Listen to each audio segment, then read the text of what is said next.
Salut les amis, salut YouTube, vidéo du jour. Alors si je voulais pouvoir dire tout ce que je veux, il faudrait que je fasse plusieurs vidéos en fait. Parce qu'il y a plusieurs personnalités qui ont des trucs à dire. Et je sais pas si je peux faire une vidéo avec tous les sujets, j'en sais rien du tout. Je vais essayer.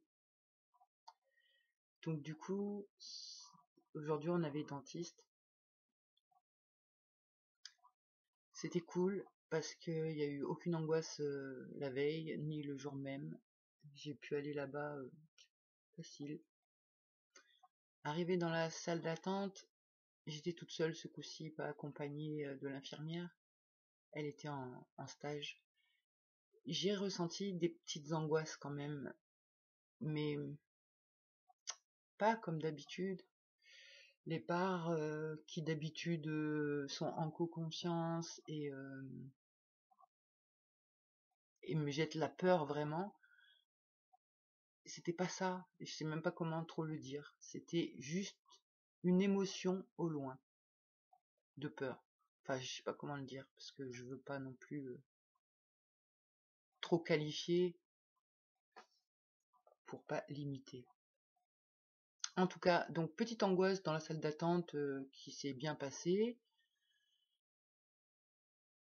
J'ai réussi à garder le front complet pendant tout le dentiste, bien que il y a des choses qui sont agaçantes, mais voilà, je vais en parler après. Donc on a fait l'essayage de l'appareil, c'est pas ouf, mais c'est pas, je pense que ça peut être bien rapidement. Le seul truc qui vraiment m'a pris la tête, donc c'est que même avec l'appareil, j'ai toujours les deux dents qui touchent pas et c'est juste trop chiant. Et là où ça me fait réactionner, mais fort, c'est que en fait, avec cette histoire de couronne et de contact qui n'existe pas, donc au départ, elle estimait que ça touchait et qu'il n'y a pas de problème. Donc elle veut pas refaire la couronne qu'elle a faite. Et puis bah là du coup maintenant elle dit qu'il faut changer celle du dessus. C'est à cause de celle du dessus. Donc c'est juste du gros foutage de gueule. Elle assume pas donc sa responsabilité que la couronne en bas va pas. Elle veut faire celle d'en haut. Donc ben merci les gens de cotiser à la sécu parce que grâce à vous elle va pouvoir s'en mettre plein les poches. Enfin plein les poches. 540 €. Je l'ai mauvaise par rapport à ça. Mais vraiment. Après, j'ai une co-conscience qui me dit t'inquiète, on s'en fout. Elle était moche cette couronne, vas-y laisse faire, on va la faire refaire et c'est pas grave quoi. On a aussi notre intérêt.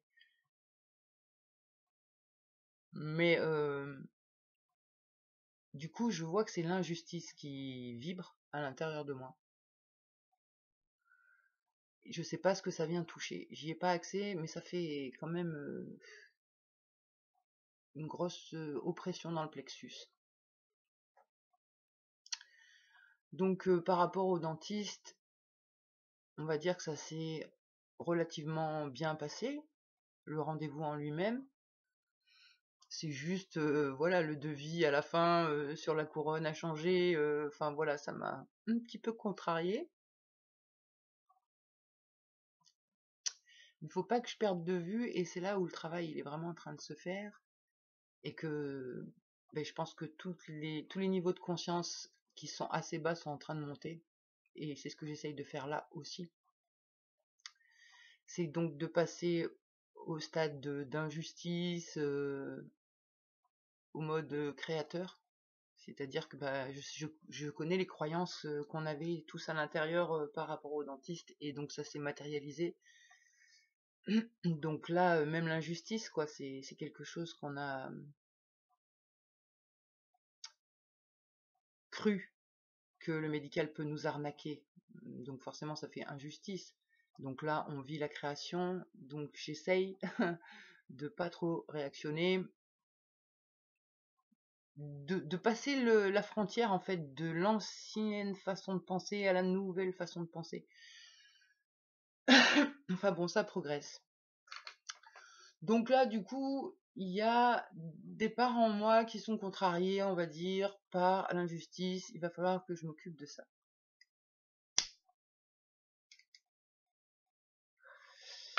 Sinon, je voulais parler d'autre chose. Enfin, si ça veut revenir dans mon esprit.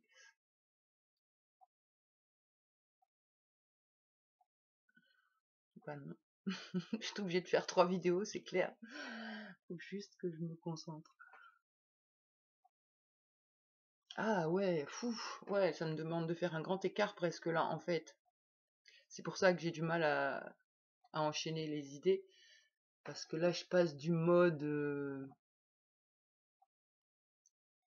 injustice, petit personnage qui croit à la mouche qui pète, à attends, on va analyser un truc et tout et tout.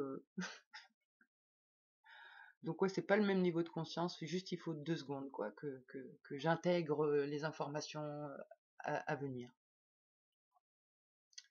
Et c'est un sujet vachement intéressant parce que donc hier le sujet c'était sur les croyances qui se matérialisent, et même si elles se matérialisent pas, du moment où tu crois un truc, tu ressens dans toi, donc c'est comme si tu le vis hein, de toute manière. Et il y a quelque temps en arrière, j'avais fait aussi une vidéo. Alors quand je dis je, c'était peut-être pas moi, hein, vu de toute façon personne sait qui est qui, c'était peut-être pas la même vibe, mais en tout cas je sais que cette vidéo elle a été faite en lien avec les schémas, d'observer les schémas. Et, euh, et là en fait j'ai réussi à relier les deux. C'est-à-dire que je bloquais sur les schémas, je comprenais pas pourquoi ils se répétaient alors que je les avais vus. Et là, j'ai compris un truc, c'est qu'il faut pas s'arrêter à juste voir le schéma. Il faut voir la croyance qui a été inscrite derrière. Parce que en fait, ce qui va créer le schéma qui revient, c'est la croyance qu'on a par rapport à ce schéma qui revient et qui se rematérialise. J'ai du mal hein, à changer de vibration là tout de suite pour arriver à réfléchir sur ce que j'essaye de raconter. Mais je sais que là, il y a une grosse clé pour tout mon système.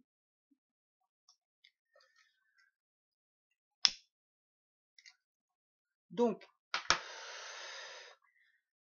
moi dans ma vie, j'ai vu 2 schémas récurrents, récalcitrants. C'est mon schéma à l'homme et mon schéma à la femme. Et l'homme représente mon père, la femme représente ma mère. Et en général, toutes mes relations à la femme peuvent avoir un truc qui ressemble, et pareil par rapport à mes schémas de l'homme. Et je vais commencer par l'homme, je pense. Donc dernièrement, j'avais visité une maison, et le gars, en 3 secondes et demie, il était amoureux, machin, et tout ça.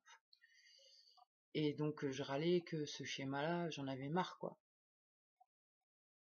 Et je râlais parce que je l'avais vu, que c'était le même schéma que mon père, que le gars, il arrivait en mode sauveur, en mode gentil, et que derrière, ça cachait quelque chose de super malsain, quoi, en vrai. Enfin, dans le triangle, hein, je parle. Et je crois que j'ai vu quelles étaient les croyances de protection qui avaient été mises en place au cours de la vie, pour excuser le père, en fait.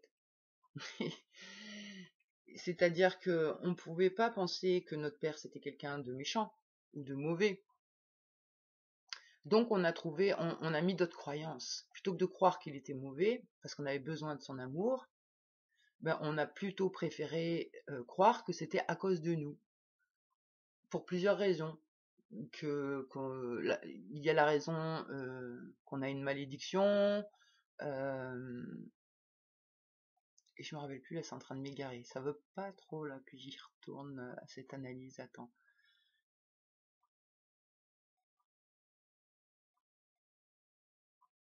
Donc la croyance, c'est ça, préférer croire qu'on a une malédiction, que c'est nous qui dégageons quelque chose qui rend l'homme fou, et c'est pour ça que notre père, bah, il est devenu fou en fait. Oh, ça brasse dedans là, mince. Enfin, je sens une part là qui...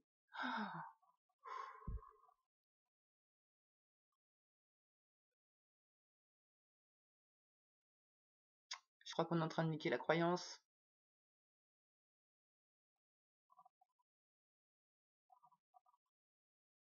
Waouh, je ressens un drôle de truc en moi. Hein.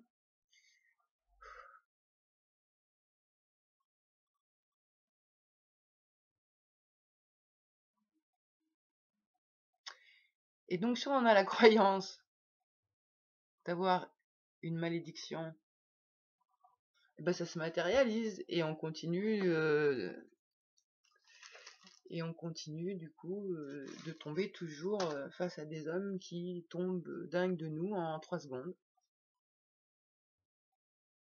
Waouh, putain, c'est ouf ce que je vis là. Donc ça, c'était pour le père. Donc je me dis maintenant, j'ai vu le schéma et j'ai vu au moins une croyance associée au schéma. Donc peut-être que le schéma se reproduira plus du coup. Maintenant, pour le schéma à la femme. Ah oui, j'ai oublié, non. Il y a un autre schéma par rapport à l'homme. Et il va rejoindre celui de la femme aussi, en fait. C'est... merde, j'ai oublié. Ah, putain, c'est décousu là dans moi, pardon. Euh, Donc, il y avait... C'est une malédiction. Et en même temps, il y a la croyance que, en fait, sans la famille, on peut pas survivre. Et en fait, ça, c'est une vérité. C'est une croyance, c'est normal qu'on l'ait. Sauf que aujourd'hui, quand les schémas se mettent en place, eh ben, il y a toujours cette croyance qui est là, qu'on est obligé de se soumettre, qu'on est obligé de fonctionner comme avec les parents, parce qu'on a besoin de cette survie. Donc il y avait ça touche les deux parents. Donc il y avait deux croyances au niveau du père et la croyance au niveau de la mère. Donc la mère, c'était quelqu'un qui était très très très tranchant, un vrai dragon, très humiliant, très sèche, très violente. Et en même temps, elle savait être indispensable. C'était juste trop chiant d'avoir besoin de notre bourreau, quoi. Et ça, donc, j'ai remarqué que ben, dans les schémas, à la femme, si je rencontre des femmes, déjà, il y a ce fameux truc de tiens, c'est familier, que ce soit pour le père ou pour la mère. Tiens, c'est familier. Donc on se sent bien, c'est familier. Sauf que maintenant, on sait que si c'est familier, c'est que ça pue, quoi. Donc quand c'est trop familier, ça veut dire que ça vient toucher un schéma. Et donc en général, le schéma à la femme, ça va être le même schéma qu'avec ma mère, quoi. C'est-à-dire que d'un côté, elle se rend indispensable, et puis d'un autre côté, elle est obligée de rabaisser pour pouvoir remonter son estime d'elle. Rabaisser, trancher ou enlever de l'importance. C'est-à-dire qu'avec ma mère, genre, elle nous attribuait un rôle important, et le seul genre qu'on pouvait avoir et qui nous donnait l'impression qu'il y avait de l'amour, on va dire. Et puis, quand elle sentait qu'on prenait un peu trop la confiance et qu'à ce moment-là, on commençait à être dans l'amour, et ben là, elle sabrait, elle tranchait, elle humiliait, ou alors elle esquivait. C'est-à-dire, non, non, ça te regarde pas, non. Non, non, non, ça te regarde pas, non. T'es trop petite, ou non, non. Par contre, à ma petite sœur, genre, qui a 4 ans de moins, quand même, genre, elle devait avoir 2 ou 3 ans, elle pouvait lui expliquer les choses que moi, non. Et c'est ça, c'est mis de côté. C'est... Je sais pas comment le verbaliser encore, mais justement, là, je suis en train de faire le travail des idées qui m'ont été servies ce matin au réveil, c'était sympa. Et donc, en lien, ouais, à la mer, il y avait vraiment des schémas comme ça, c'était vraiment... c'est quoi l'expression? Suis-moi, je te fuis, fuis-moi, je te suis, ou je sais plus comment c'est cette expression-là, mais c'est je te pêche, je te ferre, je te ramène, je coupe, je te rejette, je refaire, je te ramène, et toujours des leçons, toujours des leçons, toujours des leçons. Mais là, j'arrive pas à aller au vif du sujet, mince. Je sens que ça veut pas connecter. Mais voilà quoi, donc un espèce de truc où bah, nous on avait besoin de l'amour de notre mère et on avait aussi besoin qu'elle nous protège et ça n'a pas tellement été le cas. Et, euh, et comme elle avait vraiment beaucoup la blessure d'humiliation en elle, elle avait un côté assez maso où elle pouvait encaisser plein de choses et puis quand ça débordait et que ça explosait, ben nous on était le défouloir. C'est-à-dire quand mon père lui faisait trop la misère, et ben après elle s'en prenait à nous. Et il y avait vraiment toute une manipulation pour qu'on soit sa fille chérie et puis sa fille détestée en fait. Sa fille chérie et sa fille détestée. Ou la fille à son père quoi. Parce que ça aussi elle nous est qu'on était la fille à notre père quoi. Oh, elle va être bizarre cette vidéo là. Et ça veut pas avancer là sur le féminin. Peut-être il me faut un temps pour enchaîner le schéma de l'homme et le schéma de la femme. Enfin, n'empêche que dans mon schéma actuel de la femme, si d'aller dans le passé c'est trop difficile, peut-être que le passé récent, ça sera plus simple. Mais du coup, je vais tomber sur donc des nanas qui ressemblent à ma mère et qui vont avoir des comportements inconscients de je te donne et d'un coup, je te donne plus rien. Parce que j'ai besoin de t'évincer, de t'écarter pour remonter l'estime de moi. Et donc du coup, je vis comme le même schéma qu'avec ma mère, c'est le rejet, en fait.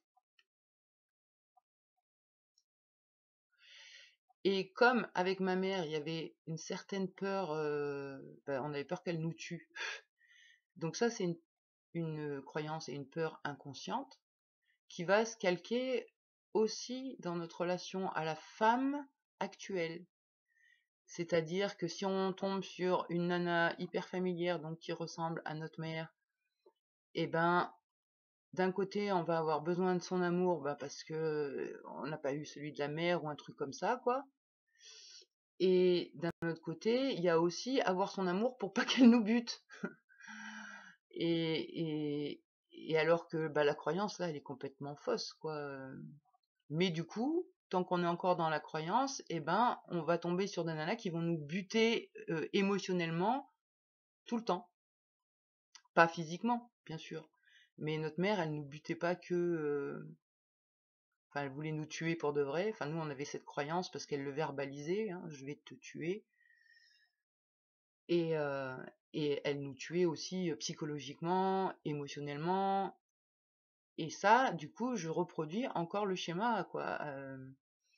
Avec des femmes qui ont le truc familier, quoi, qui va ressembler à ma mère.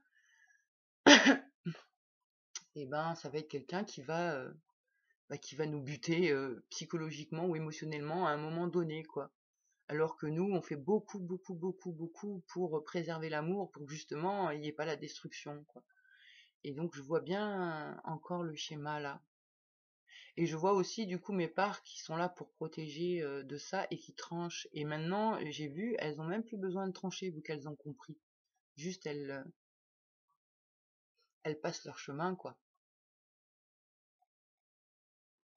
Donc ouais, ça c'est super intéressant. Et je me dis que là, en ayant vu les schémas, enfin, pas tous, hein, mais au moins ceux-là, et les croyances, c'est obligé que ça disparaisse. Et là, j'ai bien senti émotionnellement la petite couche que j'ai pris par rapport à l'homme là tout à l'heure. Donc ouais, ça avance. Vraiment, je pense que enfin, en moi, tout est en train de se réactualiser. C'est comme si l'antivirus qu'on a propagé il y a quelques temps, il y a pas mal de temps, il a bien infusé partout, partout, partout, partout. Et j'ai l'impression vraiment que ça remonte là, ça remonte, tout remonte. Enfin, tout remonte en conscience, hein, je parle. Les états très très très bas et suicidaires, je les ressens plus. Bon, je crie pas victoire, attention, hein. Mais j'ai l'impression qu'il y a des parts, elles ont vraiment été soulagées, elles ont compris des choses. Il y a eu un gros boulot de fait, hein. Franchement, là, j'aime bien comment je me ressens. J'aime bien comment je me sens à l'intérieur. Et ça prend de la hauteur et ça laisse envisager et projeter quelque chose de chouette pour le futur. Bah, déjà, si je suis plus dans les schémas, ça va faire du bien. Mais déjà, je vois que mon relationnel, parce qu'avant, justement, je pouvais pas avoir trop de relationnel, parce que si c'était un homme, c'était le bordel, si c'était une femme, c'était le bordel, si c'était un couple, c'était le bordel. Alors du coup, j'ai aussi essayé de fréquenter ou des gens plus vieux ou des gens beaucoup plus jeunes. C'est le bordel aussi. Les schémas, ils sont partout. Et donc j'étais vraiment cloîtrée dans ça. C'était ou aller sur l'extérieur et je me prenais les schémas, ou je restais isolée chez moi. Et là, je me rends compte que on commence à ouvrir sur l'extérieur. Ça se passe vraiment super bien. J'adore ce que je vis. Et les schémas, enfin là, pour l'instant, je crois que j'ai pas encore dans ce qui gravite autour de moi là tout de suite maintenant, il y a rien qui est familier. Donc déjà c'est cool et c'est relativement sain quoi, vraiment.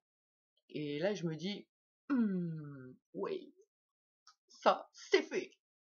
Bon, je crie pas victoire mais je célèbre quand même quoi, ça fait plaisir. Ça fait plaisir de voir que ça avance parce que là j'ai passé 3 ans quand même compliqués, hein. Donc là ben je vais bien vérifier, je vais bien voir hein, les jours à venir, en sortant, en bougeant, en ouvrant encore plus, comment ça va se passer, et vérifier justement bah, si les schémas se reproduisent ou pas, et continuer d'observer les croyances, et si c'est des croyances, enfin, comment dire, observer les croyances et les revalider, c'est-à-dire remettre un discernement dessus. Ou l'enlever carrément quoi. Enfin bref, on verra bien. Mais là ouais, c'est cool. C'est très cool. Donc ça c'est fait. Maintenant il me semblait qu'il y avait un autre truc à dire. Mais franchement là je suis un peu trop décousue. Donc le dentiste c'est fait. Les schémas et les croyances c'est fait. Il y avait un autre truc. Je sais plus.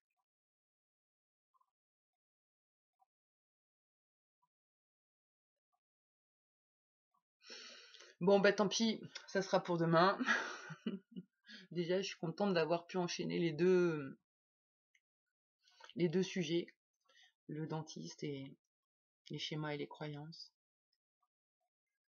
Donc là, bah, du coup, il va falloir que je bosse l'injustice. Et encore que, voilà, ça, je pense que ça va être assez vite démonté. C'est pas tellement démonter l'injustice que je voudrais, c'est comprendre pourquoi cette injustice fait mal comme ça.